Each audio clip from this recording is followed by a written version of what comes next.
It was fun while it lasted, gang. Florida State was undefeated for the first month of the season, got into the top 25, finally made their way in there, and it ended pretty quickly here.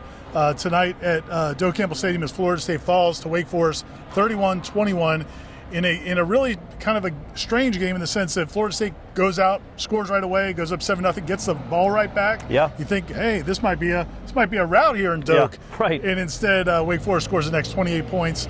And Florida State stages a rally late to get back in it, but they come up short. To me, the big story of the game on both sides of the ball was it seemed like Florida State was not quite ready for prime time. Is that fair? In a top 25 matchup, did not look very comfortable on offense, did not look very good defensively except for a couple of moments. Yeah. It just seemed like Florida State was not maybe ready for this moment. Yeah, and like you said, they started out so well. I mean, you get a 3 and out. You go right down the field, and then you get a 3 and out, and you're like, okay, they're getting the ball back against a bad defense. You just put up 7. You might be up 10. Well, you might be up 14-0 here. You're probably not settling for field goals. Sorry, but you could be up 2 scores here real quick, and then we'll see if Wake can handle this. Wake might just be like, well, we're done. Well, that didn't happen. The very first play of that next drive, Trayshawn Ward fumbles. Pittman does a great job of recovering it. Then Jordan Travis gets hit as he throws. It's almost an interception. And then it was just like the rest of the half was just good. It looked like last year. Yeah, it looked like last year, honestly. And I thought Jordan looked a little bit like last year during that stretch. And part of that you could rightfully say is, they were getting home with 3 dudes a lot of times. The offensive line did not have a good day at all. They are, as Mike Norvell said, we just talked to him. What Mike Norvell, Ira and I just did. We got out of his. We just came back from his office. Yeah, we just. He likes to have us come up after a loss and kind of go over some things, what we see and what we don't like. But he said that they're down. They're scraping the barrel of their depth. Like they're really. He did not use those words, but they are in. They're having to use their depth, and clearly. Darius Washington isn't as good as Robert Scott at left tackle. Well, Robert Scott wasn't available, so you got to do what you got to do at left tackle. That was a problem. Darius Washington's holding call was probably the biggest play of the game, maybe, because you're going to have 1st and goal at the 4. Instead, you end up with 4th and 30 from the 40. So that was a huge swing in that game because that would have cut it to 1 score much earlier in the game than it ended up doing it. But, yeah, man, I think the defense wasn't good, but you look up at the scoreboard, you held Wake to 31 points, man. That's less than they scored against Clemson, and you still lost by 2 scores because the offense just wasn't good enough. Didn't look anything like it had really the last 3 weeks. And second half it was better, but I just thought the offense wasn't good. The offense wasn't what it needed to be to win a game like this. Yeah, if you look at the end of the day, you look at the numbers, Jordan had a nice passing day. Trayshawn Ward had a decent day running the football. 13 Pittman carries. And Johnny Wilson were really good. Micah Pittman has 2 touchdowns, his first 2 touchdowns at Florida State. Johnny Wilson had a touchdown and a couple other really nice catches. So it's not like it was a terrible day, but I think the pressure stemmed from they knew they had to match Wake Forest score for score. Yeah. And so when they didn't take advantage of that opportunity early, and then Wake does get the ball and go down and score, it just felt like it almost felt like they had to score on every play. And they kind of got out of themselves. And they'll learn from that. I mean, look, the bottom line is this was not a team that we expected to go undefeated. It wasn't really a team we expected to be 4-0. Right. So that part of it isn't the end of the world. It's just frustrating the way it happened because, again, Wake Forest is not a vastly superior team. Right. And they're a better program right now. I mean, that's just the only way to explain it. Yeah, and I think what's frustrating is that the next 2 weeks you are playing better teams.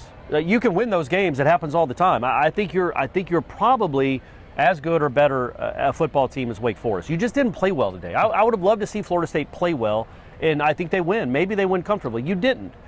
Still, I mean, you give them credit. They did fight back. It looked like one point it might be a 40-point game, and you're like, well, just get some Rodemaker some reps. This game's over. Save Jordan Travis. But they did fight back because that's what this team does. And if my man Greedy Vance can at least knock that thing down, I don't know how it got through him. I just don't know how it got through him. If it didn't, it's 28-21, and you're getting the ball back. And Wake is really feeling it. But Hartman's a good player, and that is a good offense. It is a goofy offense. I don't want to see it again until next year. It's hard to watch. It just doesn't make sense when you see it in person. Like they're literally just standing there dancing with each other, walking towards the line of scrimmage, and then he pats them on the says, "Giddy up," and the running back goes, or he pulls it out and throws it downfield. It's just really hard. I did think that Jared Verse, he makes an impact, man. And when you look at this team, this defense is fine. You can rip Fuller all you want. they don't have a lot of dudes on this defense. They have some good college football players, right? We would say that, but they don't have a lot of dudes. Well, right now their best dude, Fabian Levitt, hasn't played in 3 weeks. Right, that's what I was going to say. You interrupted me. Fabian Levitt is a dude. I was ready to get to the point. You were done. I know. I was just meandering. Just set up of all It's like that last Wake Forest drive, just 16 plays. 18 plays. 18 plays. So Fabian Levitt is a dude, and Jared Verse is a dude. Well, Jared Verse played 15 plays. Fabian Levitt played 0. That was going to be a tough offense to stop anyway. When you didn't have your 2 best defensive linemen, you saw the result, man. You didn't get a ton of push. You didn't get a lot of pressure, especially in the first half, and it led to what it led to. It was 28-7. I will say this, Ira, and I tweeted it.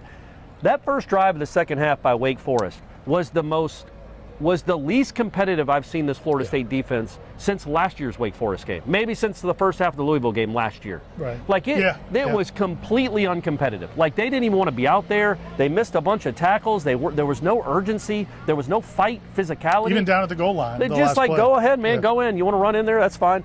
After that, something flipped. The problem is, why did it take till after that for something to flip? But I did think it flipped after that. Yeah, you wonder, and we don't get to talk to Adam Fuller until Monday. We talked to some players. We didn't get a lot of defensive players today. We got Jared Verse. I think that was it. And we'll talk to Adam Fuller on Monday. I want to get a better idea of, in the first half, were they even trying to be disruptive? Because when they got those stops in the second half, they forced a couple punts to give them a chance to get back in the game. They were getting disruptive. They were in Sam Hartman's face. They finished the game with 4 sacks.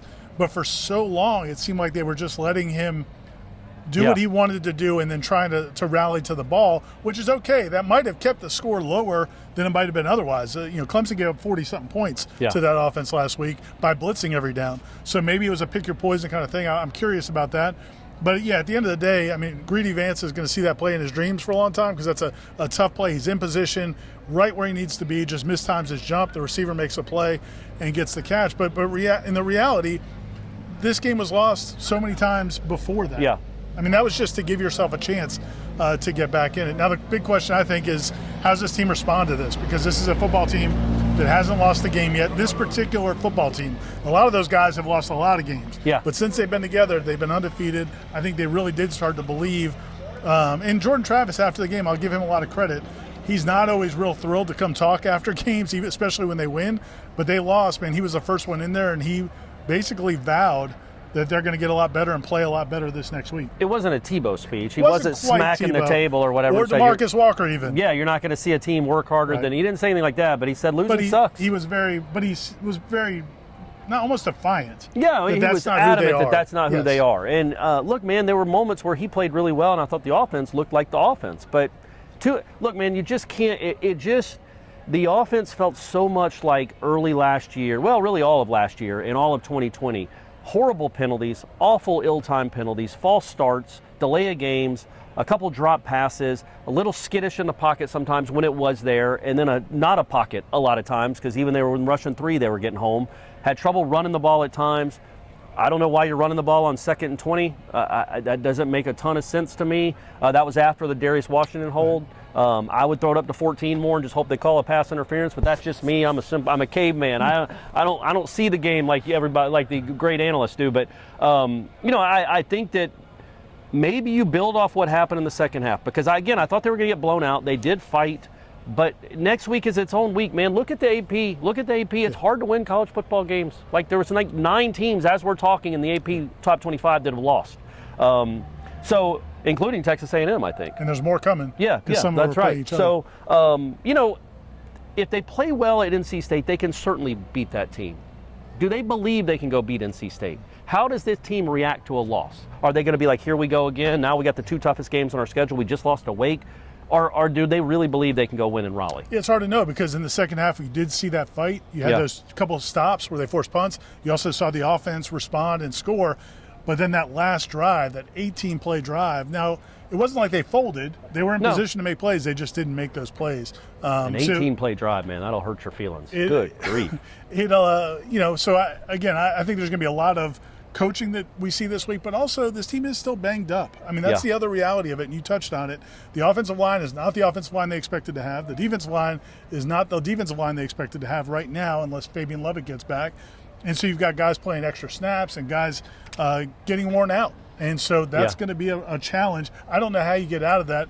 until those guys come back. Yeah, it is very encouraging that Verse played and played well when he was on the field. He did not look really slowed at all. That's really good moving forward, and considering who you play. And he looked, walking through the locker or the press conference, seemed to be getting. It wasn't like he was laboring when he came to talk to the media. Yeah, so that's good news. Lovett is a big deal. You hope you can get him back at some point, but having Verse back is a big deal because this team doesn't have. Patrick Payton I thought had some nice moments, but he's not Jared Verse. Leonard Warner clearly isn't Jared Verse. Malcolm Ray isn't Fabian Lovett. They don't have that kind of depth where you just plug in a guy to replace an NFL dude.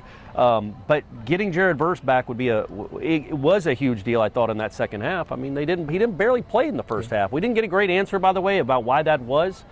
He said that maybe he proved to them a little bit in the first half that he could play, and then they let him kind of dictate more his playing time in the second half. I feel like maybe could have used him there a bit in the first half when you're giving up 21 points. But either way, I thought that's good news moving forward. I think you got good receivers. That's out of there. There's nothing to dispute there now. We know that Micah Pittman and Johnny Wilson are good players, man.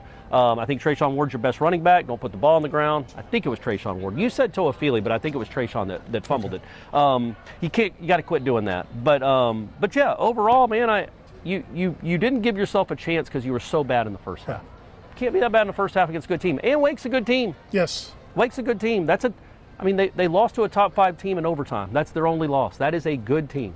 Yeah, it's not an embarrassing loss by any stretch, just the way it happened. And again, because people started to believe again and started to that's think what you get. Hey, that's possible. what you get for believing. I don't want to blame it on us taking away the dollar deal. They have not won since we took away the dollar deal for Warchant. I hope you guys took advantage, though. But you're not going to blame it. I'm not blaming it on it. I'm just saying. I'm sure everybody out there is like, it might have something to do with that dollar deal going away. But it's not that. It was the offense not being any good in the first half. We're going to go write some stories. Corey's column, a 3-2-1. Aslan's putting up more videos. We've got complete coverage coming at warchant.com. Stay with us. No more mesh. 4-1. No more mesh point either. You don't have to see that offense again. Look at this. Look what we're doing. Look what we're doing. Isn't this fun? Isn't this fun football? Anyway, congratulations, Wade. It was a good win, for real. Corey and Aslan, this is Ira. Talk to you next time.